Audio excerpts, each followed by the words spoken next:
Hello, my name is Anthony Effinger. I'm the host of the Think Neuro podcast, and I'm here today with Dr. Verna Porter. She's the director of dementia, Alzheimer's disease, and neurocognitive disorders at Pacific Neuroscience Institute. Thanks for joining us.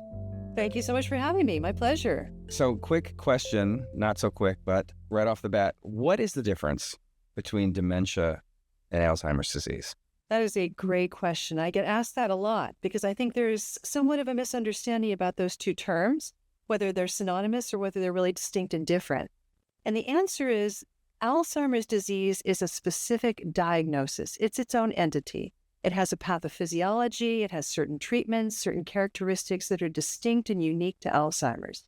However, dementia is more of a generic term. It's a general term. We often talk about an umbrella term because it encompasses within it other forms of dementia.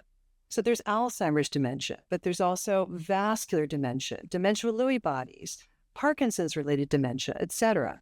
So it's important when we use that term dementia to distinguish what do we mean by that word, and then what specific type of dementia are we talking about.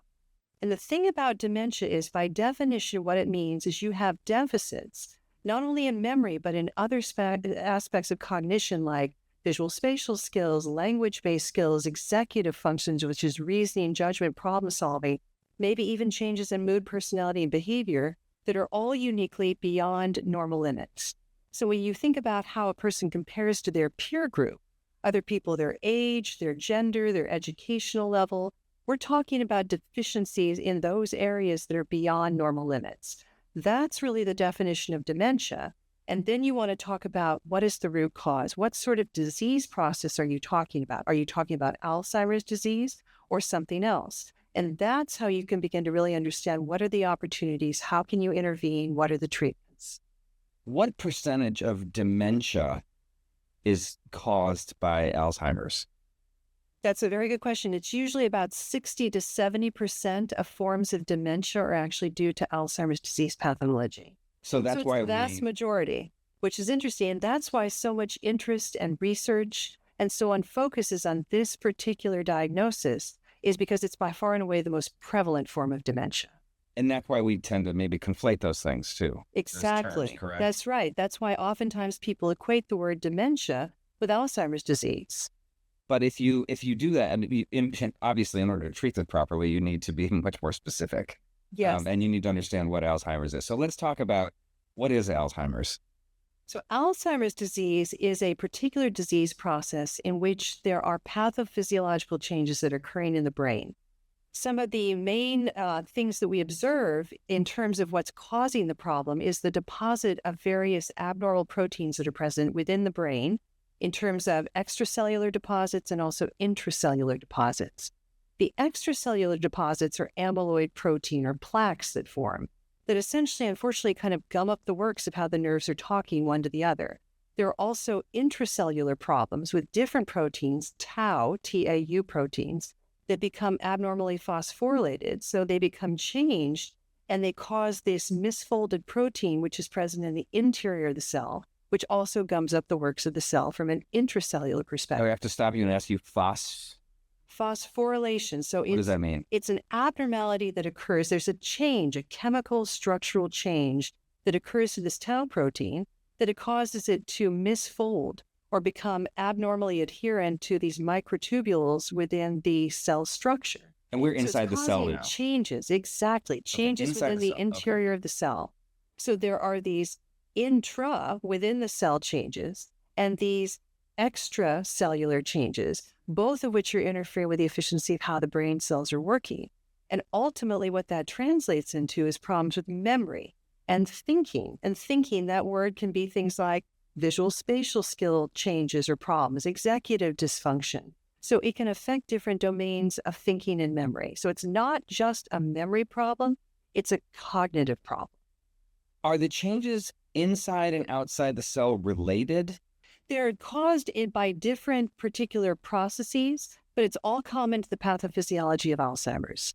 So when these things are occurring, it's ultimately interfering with how the cells function. And that's translating into the functional impairment that we witness in the patient. So that's the changes in memory and cognition that we see. So ultimately, these are physical structural changes that are happening, the deposit of proteins that are causing various problems within the brain and are leading to the changes that we see in the person.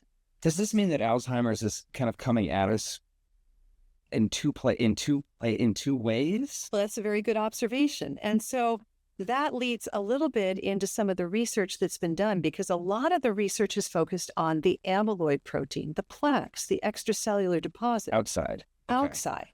And unfortunately, over the course of a decade plus, we've had literally hundreds of different experiments, different research projects that have looked at amyloid and trying to figure out, how do we remove amyloid? What can we do to minimize amyloid or the deposit of amyloid in the brain? And a lot of research intensity has focused just on that protein. What we're beginning to realize is that's only part of the story. And a lot of those particular trials, anti-amyloid trials, have been failures. And we've been seeing this a lot in the popular press, and there's been a lot of discussion about why are all these anti-amyloid, anti-Alzheimer's drugs failing? Well, they're focused on one particular part of the story. And we're now beginning to look at things that are anti-tau, TAU, protein, and other ways that we can maybe affect this overall process, because it's ultimately probably a cascade of events that are happening. And if we don't look at sort of all the different aspects of this, we may be very much missing the boat. So we've really got to take a step back and say, are we looking at the full story here, or are we just focused on too small a part and we're not really getting at the root cause? Is amyloid, is there an analogy you could make to that describe what, is it something that doesn't exist at all in somebody without Alzheimer's and does exist in somebody with it? That's a very good question as well, because we all, as we age, get a certain amount of amyloid that's accumulating in our brain. So it's not truly an abnormal protein in the sense that it shouldn't be there at all. We oftentimes do get a mild accumulation of this, and it may be somewhat of a reactive protein. It may be coming in to deal with various inflammatory insults or other things that are happening in the context of an overall aging process. So just having amyloid itself is not necessarily a problem. It's not necessarily a disease. But if amyloid is deposited at an abnormal and excessive level, and I think that's the key word, an excessive level, then it becomes a pathophysiologic process. It becomes a disease process that's going to interfere with the processing of the brain. So that's really what we're looking at, is the relative amount of this particular protein that's getting deposited. And what does it do? Can you say what it does to the neurons we're talking about the outside again here. Right. Is there a way to just describe what it does? Well, I mean, that's a good question. I'm not sure that we know exactly in every conceivable way what it does, but it is laid down in a way that ultimately, again, interferes with how nerves talk. A very interesting analogy was actually put forward, and Dr. Dale Bredesen, who's a well-known practitioner in this field, has talked about the deposit of amyloid and amyloid plaques being a little bit like napalm. And it's interesting because there are all kinds of theories about what ultimately triggers Alzheimer's. Could it be an infectious agent? Could it be a toxin? Could it be various trophic factors like hormones and so on that change over time? There are a variety of theories of what may cause problems within the brain. And amyloid may actually be reactive. It may be something that is being put down, placed down in an effort to try to stop or stave off or decrease this attack on the brain that's occurring. So it may almost potentially be a byproduct of the underlying root problem that's occurring. What that is, what triggers it specifically, we don't know 100% for sure. And it's an active area of investigation. But I think it's an interesting conceptual way to look at this and to think about it, as this may be reactive, and it may be something that's happening as a consequence of the primary inciting agent, which is yet to be defined. So this is still an area of active ongoing investigation, and it's an area that we have to flesh out. But beyond that, there have been theories about toxic exposures, and that may be various environmental toxins, some of which we know about, some of which maybe we don't even yet know about. So those are other things. And then the inflammatory cascade that gets produced as a consequence of some of these insults that occur to the brain. Like, And, well, basically like what would happen if you had an infectious agent that invaded the brain and then you tried to fight it off. Much like if we get a cold or we have an infection that invades our body, our immune system mounts and it tries to get rid of that particular invader. Well, the same thing would happen in the brain. If there is something that shouldn't be there, your immune system will mount and you will ultimately try to kick it out. So that's what the immune system does. And when it functions well, everything goes well, and hopefully you get rid of that particular invader and things get back to normal. But sometimes inflammatory cascades, milieus, if you will, are set up that maybe perpetuate and sustain in a way that is not optimal, and sometimes even results in damage that's unintended. Would that damage in this case be the amyloid accumulation? That would be one particular, consequence or one particular observation that we see that may in fact be set up ultimately by that inflammatory environment. So these are all things that are active areas of investigation. There's a lot of research that's ongoing to try to understand how all these different sort of parts and pieces of the disease fit together. And we don't know for sure all the answers, but these are some of the theories and some of the ideas. And then a whole nother part of this is hormones and how hormonal support may be critical for proper brain health. Because if you consider, for example, women are disproportionately at risk for Alzheimer's, more so than men. So it begs the question, what is it about women? Why are we more predisposed to this? Is it hormonal changes? Is it something that happens in the context of menopause and aging and loss of these trophic hormonal factors? So these are all areas that we need to understand more. What does trophic mean? Trophic means like something that promotes growth and well-being and health of cells. Okay. And what is the difference in incidence of Alzheimer's between men and women? So there's about 2/3 more Alzheimer's in women than men. So we are disproportionately affected by this disease more so than men. Okay. And that's what leads to this idea that it might be a hormonal something. Correct. That's one theory. But there may be other factors as well that may be related to gender differences and changes. And that's what has to be defined. Now, before we get into the first side, I just want to jump back inside the cell for a moment, talk about tau. Is that the same? What are we talking about there? Is that, again, like just as we talked about with amyloid, is tau something that's around in everybody's brains? Tau is around, yes, Okay. and it helps kind of support the infrastructure of the brain, the microtubules, the skeleton, if you will, within the cell.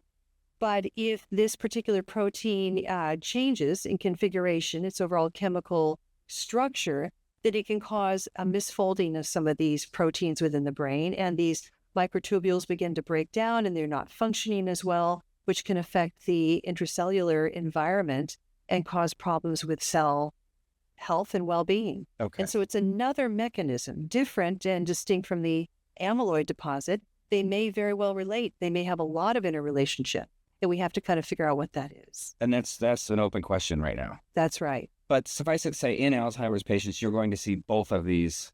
That's right. And so one of the ways in which we look for Alzheimer's is we do amyloid imaging. This is still very much a research tool, and we're hoping that it's going to become more common in clinical care and practice. But there are images that can actually visualize the deposit of amyloid within the brain. And similarly, there are tau-related scans, tau imaging, that is also being developed as a new way of looking for some of these biomarkers of disease. So as we define these areas better and as we understand better how these tools can be utilized to figure out who does and does not have this disease, it also may be a way that we can follow forward the progress of various drugs or interventions or things that we're trying to do in a treatment sense to see how effective they are in decreasing these abnormalities that we know to be at the root cause, root core of this disease. Does the realization that there are these two mechanisms at work here now, does that make you more optimistic about research? Is the intra inside the cell breakthroughs, that's newer research? It's a little bit newer. So tau and understanding how tau may play a role has come about a little bit later than our primary interest and emphasis on the amyloid deposition. But we're realizing the two are critical elements, so we've got to understand both. Yeah. And so by not taking into account the fact that there's more than one problem here, I think we've sort of lost an opportunity to really intervene, and perhaps that's reflective of some of the failures that have happened in research. But I also want to emphasize the story may be way bigger than just these two phenomena. And so we've got to think about other factors that may be at play that may have other and differential effects on this disease. And it may not just be as simple as one or two things. There have been theories that have been put forth that maybe there are many things, dozens of things. And I think that that probably is likely the case that may be contributing to the pathophysiology of this disease. We've got to define what those are, how to intervene, how to clinically identify them, and how to basically fix or correct or reverse them. Because that's ultimately the way that either we're going to get at prevention or hopefully treatment or conceivably even cure in combination with other things. When was the first case of Alzheimer's diagnosed? That's a good question. So the first case, the thing that started it was a case presentation in 1901 by a Dr. Alzheimer. So that's where we get the name from. And it was a 51-year-old female. She was institutionalized and was exhibiting some of these classic features of Alzheimer's disease. And he was observing this in a very sort of phenomenological case study sort of way. And he reported this. And so this was something that was notated to him and became Alzheimer's disease, because that's the way he described it. And were the symptoms she was exhibiting, were they different enough from dementia to say this is not dementia? And was dementia around then? It had to have been, right? It wasn't really in the same way that we think of it now. Oh, interesting. So this was one of the first ways in which dementia was being given a specific label and term. And so other things like dementia with Lewy bodies, frontotemporal dementia, these are much more contemporary terms that have come about over time. And we've realized that, again, dementia has many different subtypes, many different causes, many different and distinct pathophysiologies. But the Alzheimer's case, the first one reported, and the way in which it got its name, Alzheimer's disease, comes from that original person in 1901. And that person was 51 years old. Yes, 51-year-old female. Now, isn't that that's young, isn't it? Right. That's a good observation. That's exactly right. So Alzheimer's disease, traditionally, we think about it as being a disease of people who are older, over the age of 65. That's what we call late onset Alzheimer's disease. Early onset is under the age of 65. And we now know that there are distinct characteristics often of those two populations. Older individuals are less likely to be genetically mediated, although there are distinct genes associated with late onset Alzheimer's, like the ApoE gene, and specifically the ApoE4 allele confers an increased risk for late onset Alzheimer's disease. But then there's the early onset, which is related to other genes, presenilin genes, APP, other things. So the point is, there may be distinct genetic parameters for each. So you could have two different genetic mechanisms for so they're almost like two different diseases. No? Well, oftentimes that's thought to be the case. They may be very distinct in their underlying genetics.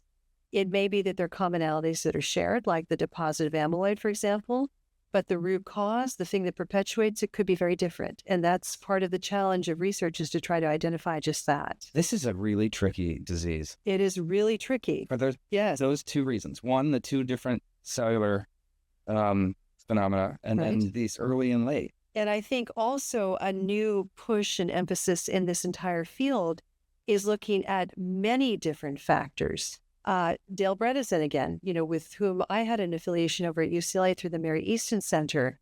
His research is very intriguing, and it has at times been controversial, but I think that it's gaining a lot of interest and enthusiasm, because he's taking a very broad perspective on this disease and saying, you know what, it's like 36 holes in a roof, or he's actually identified a few more factors now, but it's like many different factors, dozens of different factors. And it's like the holes in a roof. If it's raining and the rain's going through and you're not plugging all the holes, you're not going to really change the trajectory of the disease. You've got to take into account all these different factors, and there may be many, many different things. So one of his approaches is to look at a variety of different blood tests, and also to characterize people extremely well in terms of their biological features, phenotypic features, genetic features, biochemical features, etc., and then begin to figure out what's abnormal, what's not, what do you need to fix, how do you do that, how do you get at that? And so this is kind of a new area within the field of Alzheimer's, is to try to understand, maybe we've been looking too narrow a view of this. Maybe we've got to broaden and consider it more globally. Okay. So tell me what it looks like. What should people look for if they start to suspect that they or somebody they love is developing Alzheimer's? Very good question. So with Alzheimer's disease, again, the core of it is that this is beyond normal limits. And so a lot of people come and they'll say, gosh, I'm misplacing my keys now and then, or sometimes I can't think of that name right away, but it'll come to me a few minutes later. A lot of that is normal aging. And if it's not interfering with your daily activities, your functions, your ability to get through kind of daily routines, chores, tasks, your work-related chores and tasks, that's most likely normal aging. But when it really begins to interfere with your ability to get through your day, and you're having trouble or interference with your job-related chores and tasks, or your interactions with your family, or your social interactions, that's when it's beginning to trigger concern that this is really probably beyond normal limits and something that you need to get checked out. And we always talk about 5 different domains to think about. So in my field, it's not just memory. There's a lot of emphasis on memory and the loss of memory with Alzheimer's and with other conditions, other forms of dementia. But it oftentimes encompasses many different areas of cognition. So for example, there are visual spatial skill changes, and that can affect driving and navigation and geography, knowing how to get from point A to point B and back again, and the efficiency of doing so. There's executive functioning, which is reasoning, judgment, problem solving, abstraction, all those kinds of things that go into our daily chores and activities, and we have to be able to do those efficiently. If those aren't doing well, if we're not functioning well in those areas, it's going to cause problems, particularly in job performance. Then there's language, and language has several components. There's fluency, naming, repetition, comprehension, ability to do all of that is really which forms the platform of how we communicate and how we speak, and how we're able to come up with the right word at the right time in the right way and formulate our phrases and thoughts and ideas. So that's another aspect. And there's mood and personality and behavior and how all of that plays in, like depression, anxiety, even sleep problems and disturbances. Those can affect the efficiency of memory and cognition. Are those caused by, are you saying that sleep declines with when Alzheimer's is present? There can be changes in sleep. Yes, Okay. that can actually predate the diagnosis. So the point being, if you're not attentive not only to memory problems, but to these other areas as well, if you're not looking for changes in other spheres of functioning and overall health and well-being, you could be missing some of the early signs and features of this particular condition. Did we get all 5? I think so. So memory, language, visual spatial skills, executive functions, mood, personality, and behavior. Okay. Those are the 5 areas. That bears Right. repeating. Okay. Absolutely. So again, we're assuming memory because memory is a core and clinical feature of this, but I wanted to emphasize those other areas as well, because you have to be thinking about those when you think about whether or not a person's showing signs of cognitive change that are beyond normal limits. Sure. Now, normal limits, presumably when somebody comes in and it says, hey, these things are happening, you must have a way to determine normal limits for somebody of that age. Absolutely. no? Yes. Okay. And I think that's one of the mainstays of what I do day in and day out is I see patients who are along a wide spectrum of different concerns. Some people come in and they're worried. Well, they're aging. They've got a parent who has Alzheimer's. They're just worried about their relative predisposition. They want to get checked out and they want to be proactive and they want to know, what can I do at 45, 55, 60 to stave off or decrease the possibility that I would get this?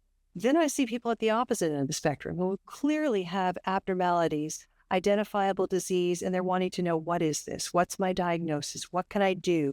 What are the treatment options? How can I intervene? How can I prevent this from getting worse over time, if at all? So I see everybody kind of between those two extremes, everybody in between. So when I'm looking at somebody, I'm trying to characterize, is this normal or not?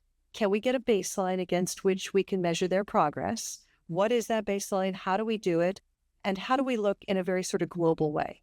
How do I look functionally, structurally, metabolically, maybe genetically, and in other ways to really get a clear sense of where a person's at, whether it's normal aging or not, and what the underlying diagnosis may be. So how do you do that? That's a lot of benchmarking. It's a lot of benchmarking. It's exactly correct. And I think when you do this right, you do just that. You encompass that. And so it shouldn't be a quick in-office decision with a quick little 5-minute test upon which this kind of a diagnosis is based, because inherently that's going to be flawed and you can make mistakes. So what we try to do is we start out with sort of a basic evaluation, an in-office assessment where we gather a thorough history with the patient, ideally with an ancillary historian, so somebody else who can provide additional historical information, observation on how the person's doing. You mean a And relative or a relative, a family member, Yeah. a close friend, somebody who knows them well and can really characterize whether or not they're changing or not. So that's part of it. And then we do an in-office evaluation of cognitive functioning, so screening testing. We do a good thorough physical exam, a neurological assessment. And then from there, we decide what else do we need to characterize this better. And oftentimes that entails structural imaging. I'm talking like an MRI scan of the brain that would physically, structurally look at the brain, including something called volumetric imaging, which is looking at your brain volumes versus somebody else, your age and your gender. And that's possible to do now. And that's something that gives us a sense of, is there atrophy in certain parts of the brain? Because certain disease processes may affect different parts of the brain in different ways. So if we can begin to get a sense of where are you quantitatively compared to your peer group, that could have great meaning. Plus, you can look for vascular disease or physical structural problems that you may not even know are present, in infectious processes, sinus disease, or other things that may need to be attended to as well. So that is a physical structural image of the brain that we like to get, is something like an MRI. And that, so first question, how long does the evaluation you described first, how long does that take? It takes about 60 minutes typically. Okay. So that's the first. That's the first kind We're going of to talk to you. We're going to talk to this assessment. person. We're going to, okay, Right. that's 60 minutes. Yes. So that's a good long appointment in this day and age, especially. I would say it should be. Yeah. A good thorough assessment of memory and cognition should be at least a 60-minute initial encounter. Okay. So that's kind of step one, where we get sort of the lay of the land, as it were. We get a sense of what are the concerns, what are the problems, what's being observed, and we do a little bit of baseline testing and evaluation. And then from there, we can decide what other additional testing do we need. And again, that could include imaging like MRIs. It may include neurocognitive assessments, so very detailed multi-hour pencil and paper memory testing done with a neuropsychologist one-on-one to really dig into those 5 different domains thoroughly. It may involve additional laboratory metabolic blood work, including the possibility of genetic testing for something like the ApoE gene. And it's going to also potentially include other things that we may add on, like a sleep evaluation, a home sleep study to look for sleep apnea or sleep problems, depending on our suspicion, depending on what we find in that initial evaluation. So we tailor make it, but that's the kind of thing that oftentimes comes out of it. And is each of these things done to determine the extent of a possible disease or the characteristic? I guess I'm trying to say, is it qualitative or quantitative? And I would say the answer is a little bit of both. Okay. You're trying to not only understand what is this, what's the diagnosis, but how advanced is it? Is it mild, moderate, severe? What stage are you at? How does this compare to your peer group?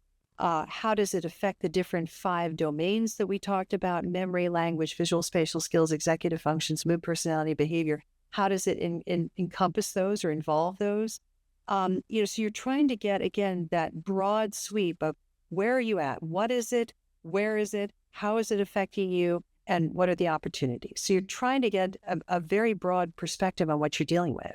Is it possible at any stage to say, okay, now we're going to go in and look and see how much amyloid or tau compounds you have in your brain? That's a good question. And the amyloid imaging is still very much in the research stages. It is. We do occasionally do that clinically. It is possible to get that kind of an image, but unfortunately, no insurances are yet paying for it. We're very hopeful. There was something called the IDEAS study that was done to look at the utility of the use of amyloid imaging in a clinical setting. And the results that have been presented on that look very positive, and it looks like that will hopefully be influencing Medicare and so on in terms of payment and other insurance companies, reimbursers, who are going to be covering the cost of these sorts of things. But we don't have that as a readily available clinical tool at the moment. Tau imaging, same thing. It's very much in early research development. It's really not even something that I would send a patient for in the clinical setting as of yet. Okay. So amyloid imaging, it is possible. Some community centers have it. We are starting to do that in our community practice, but it's still very much a research tool. Got it. So somebody comes in, they go through this, and you determine that they are at some stage in Alzheimer's disease. What's next? The next step is really to figure out, what can we do? Is there anything driving this or perpetuating it that's fixable or correctable? For example, untreated or undiagnosed sleep apnea. We're realizing more and more that may actually be a precipitant for more rapid or more progressive neurodegenerative disease expression. So if you have that and you're not treating it, it may actually increase the rate of the problem, may push the ship along, make things worse. Well, that is fixable. It's correctable. There are distinct treatments for that. So anything like that that we can identify that's fixable or correctable, we want to. Or vitamin deficiencies, metabolic disturbances like thyroid problems. Some of these things are fixable and correctable. But beyond that, Alzheimer's disease inherently is a degenerative process. So there's a part of this that we can't fix or correct or reverse. But we do have symptomatic medications, things to at least slow the rate of progression. They do so modestly. They're not, unfortunately, highly effective drugs, but they do help. And so you want to get people on these conventional FDA-approved drugs as soon as possible to try to help preserve and protect function as long as we can and decrease the rate of progression. So that's kind of one step. And then beyond that, we really want to think about, what are those other issues that we can have an effect on, like diet, exercise, nutritional parameters, sleep, well-being, cognitive well-being, and also emotional well-being. If there's any depression, anxiety, stress from the diagnosis, those are all aspects and factors that we have to deal with as well. Can we take those in pieces? Sleep, is that because sleep is healthy for the brain and helps keep the brain healthy in general? So you want to have somebody who's got disease get a lot of sleep? For sure. I mean, that's part of it. But also we're realizing that sleep is a very restorative time. It's a time that we clear various toxins out of the brain, including, interestingly, the amyloid protein. So again, we all have this amyloid protein in our brains. And as we age, that accumulates a little bit more and our efficiency in clearing it out diminishes with time. But if you are not getting proper sleep, and if you're not going through the typical architecture of sleep, and there are different phases and stages of sleep, if you're not doing that, exactly, like REM and non-REM and the different phases of sleep, if you don't do that efficiently and effectively, your brain doesn't have the opportunity to clear some of these toxins out in an efficient manner, and they may accumulate more rapidly, they may gum up the works and cause problems.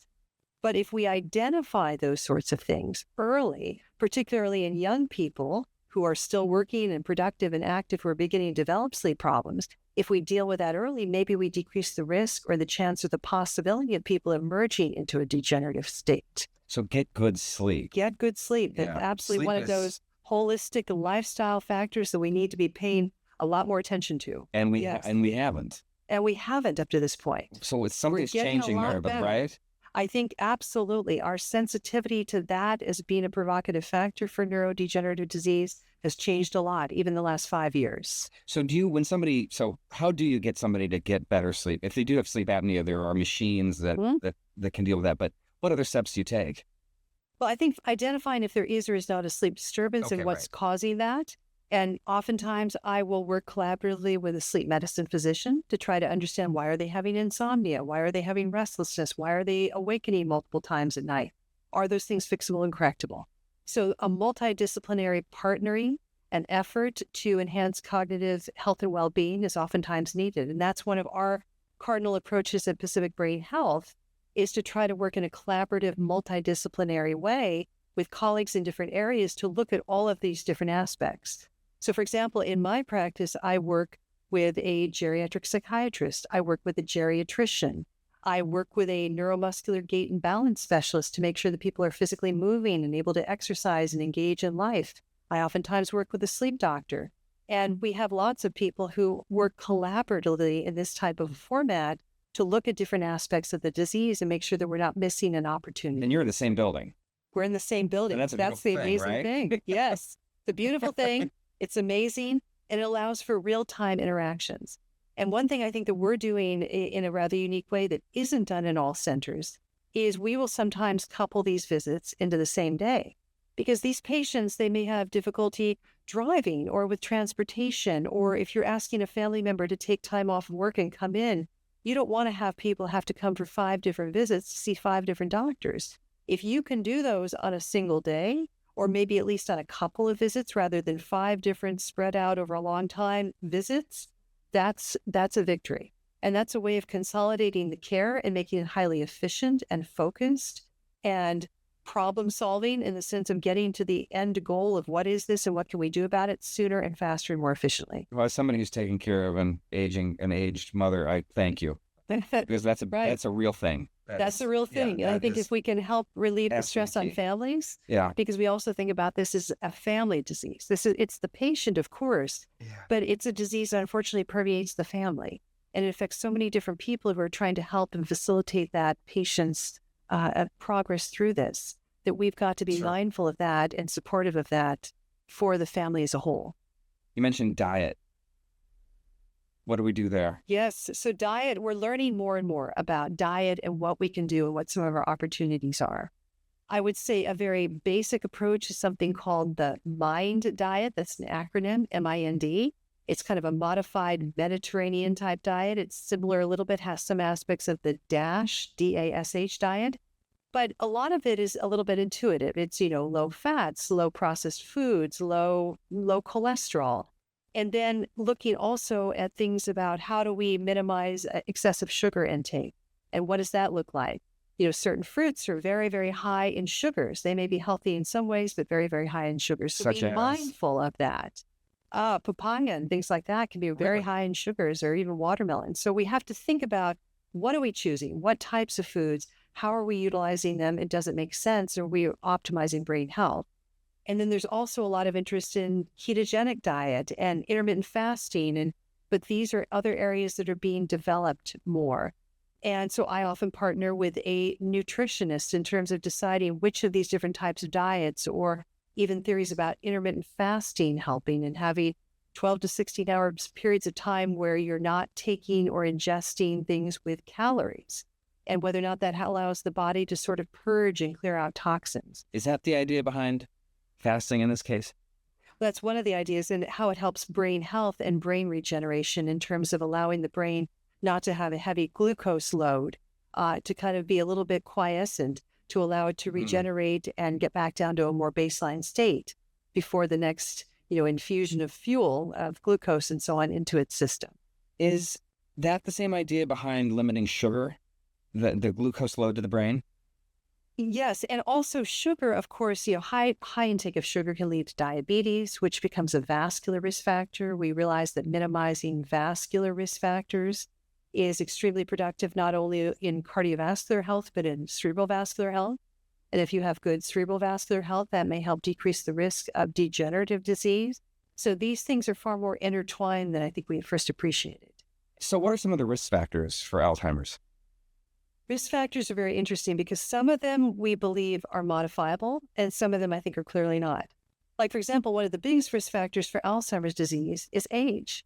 This is a disease that inherently affects people as they age more than people who are younger. And we know that the majority of cases of Alzheimer's occur in people over the age of 65, not under, although we appreciate there is early onset Alzheimer's. That's a little different entity. But as age goes up, your relative risk of Alzheimer's increases. And for most people, it starts going up after the age of 65. So we can't really change that. That's an example of something that's not changeable. We also can't necessarily change our genes. We don't have gene modification or ways to really change genes. Like, for example, if you carry the ApoE4 gene, it can increase your relative risk or chance of developing Alzheimer's. It doesn't guarantee you get it, but it's a relative risk factor gene. So, for example, if you have ApoE4, which is a particular allele, a particular subtype of that gene, if you have no copies of ApoE4, you have about a 9% lifetime risk of getting Alzheimer's. If you have if you have one copy, you have about a 30% lifetime risk. Oh my gosh. If you have two copies, about 50%. So having that gene can notably change your relative lifetime risk of getting or developing that disease. And unfortunately, we can't change our genes. Not yet. But there are things that are modifiable. And those are things like diet, your nutritional intake, exercise, sleep, your psychiatric, psychological well-being. Those are things we can change. Minimizing head injury, head trauma, by wearing helmets and wearing safety belts and so on. That's something where we can decrease our relative risk or chance of having that. That's also an independent risk factor for Alzheimer's. And then vascular disease. So things like minimizing risk of diabetes, high blood pressure, high cholesterol, anything that is not good for the heart. Cardiovascular health and cerebral vascular health are intertwined. So if you do things that are good for the heart, chances are it's good for the brain. So keeping your blood pressure low, your cholesterol low, your blood sugars low, good diet and exercise, All of that is helpful for brain health. All of that's very modifiable. So there's parts that we can fix, there's parts that we can't. And if we focus on those kind of lifestyle choices that help optimize brain health as a whole, in my mind, that's the opportunity. So there are things you can do. Absolutely. And it sounds to me like it's best to catch this early. Yes. And so that's why we encourage people to come in and have these kind of conversations, not only with their primary doctors, but even with neurologists, people in their 40s, 50s, those are the people we want to begin to capture, because those are people who traditionally, even 10 years ago, may have waited until they became symptomatic before they sought out a doctor's opinion or care. And we're saying, let's back that up. Come in if you're concerned. Come in if you know you have the gene. Yeah, because people are doing 23andMe and other things, and they're checking, and they're finding out that they have these risk factor genes. Well, if you find out you have that, come in and be proactive and learn about what you can do, even in the 30s and 40s, as early as, the early kind of adult years, high productivity years. If you do things then, it can notably and dramatically stave off the risk of problems when you age. And presumably if you have somebody in your family who's suffering with Alzheimer's disease, that's another. It's definitely worthwhile to get checked out, for sure. Yes. Because this sounds like it's the solution here is a holistic one of diet, exercise, all the things that, go into good health. That's right. And a lot of these are rather intuitive and things that we've heard about for years, largely in the setting of cardiovascular health, heart health, but it's just as applicable for brain health. Certainly. And that's, again, why you have to take a team approach to this, isn't it? Yes, that's good. That's a good observation, is that it's so important to think about all these different spheres that we've been talking about. So it's important for me to partner, for example, with a psychiatrist to worry about psychosocial well-being, overall psychiatric health, how you're coping with a new diagnosis. All of that is part and parcel of brain health as well.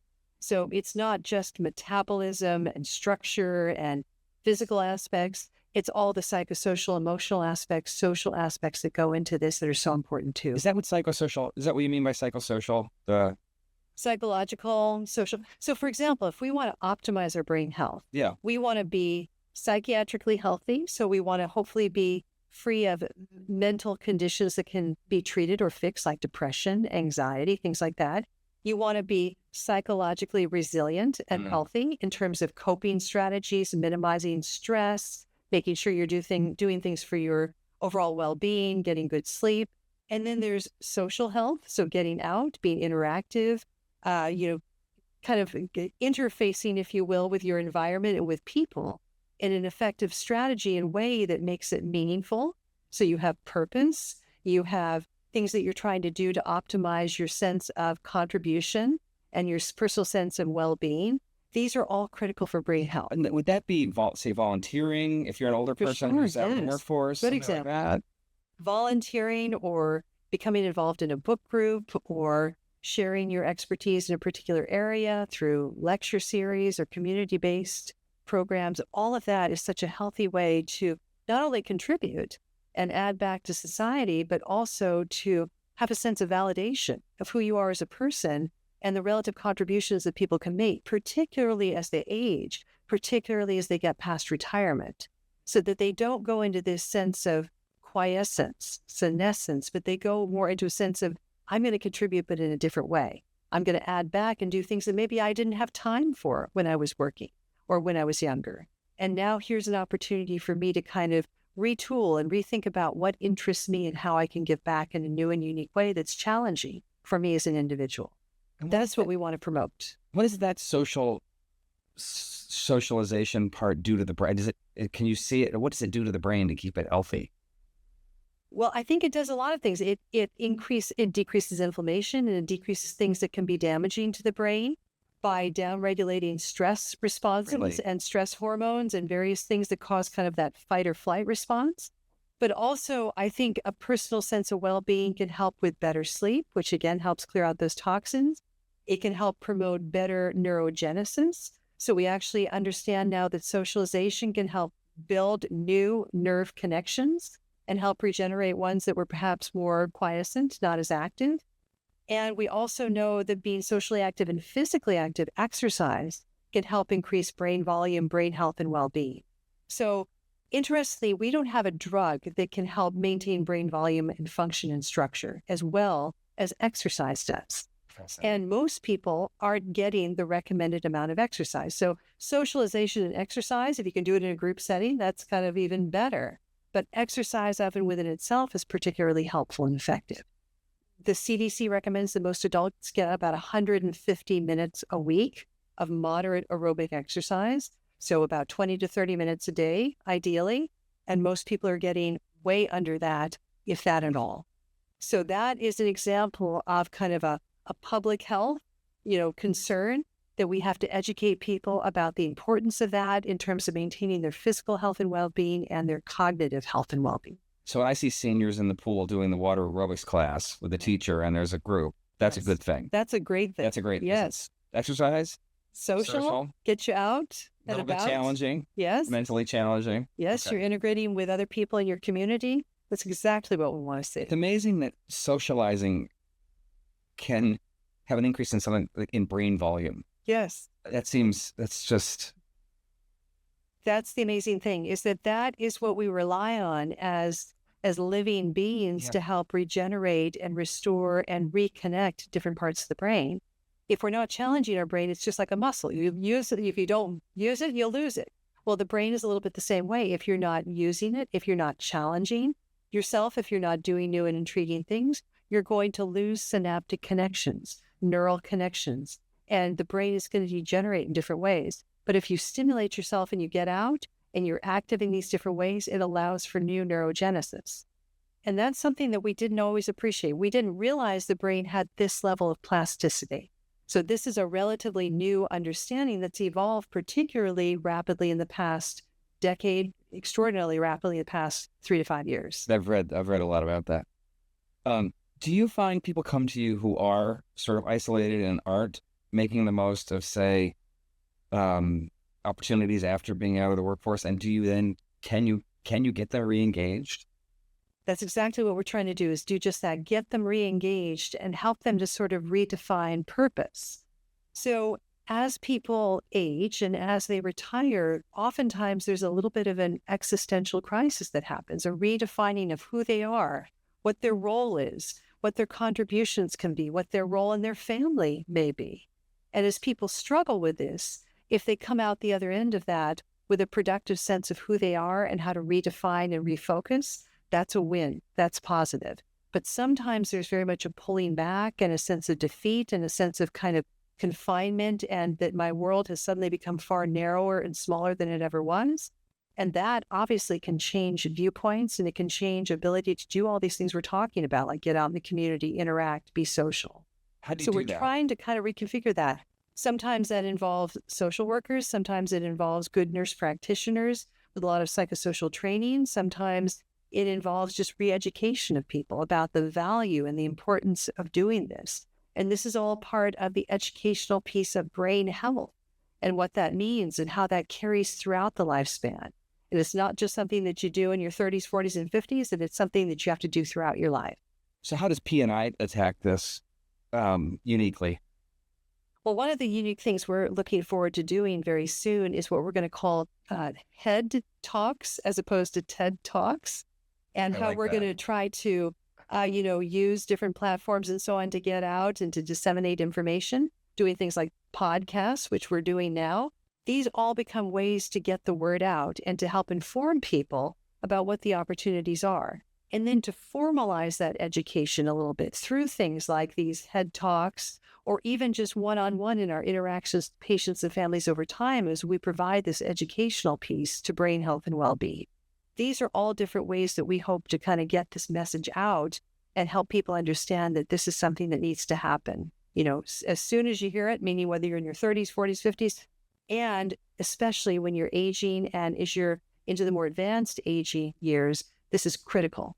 What are some of the topics you've thought about for HEAD Talks? All kinds of different things. Yeah. And it's going to be, again, a multidisciplinary approach. Lots of different people are going to contribute to this. We're still formulating our upcoming roster of events. Nice. But I think it's going to be intriguing, and lots of folks are hopefully going to want to tune in and hear this. And you have a lot of professionals and a lot of resources here. Yes. To tap. Yes, I mean, so there's Pacific, no shortage of material. not at all. Pacific Neuroscience is an amazing center with all kinds of different subspecialists. And then Pacific Brain Health has a number of different subspecialists within it, all of whom are working on the issue of how do we optimize brain health and well-being. So there's a plethora of different topics that I think we can go into and talk about. And I think we're looking to do just that. This is all great stuff. This is great A work. lot of stuff in the works. Yes. Good deal. All right. Dr. Porter, thank you for joining us. Thank you. My pleasure. Thank you.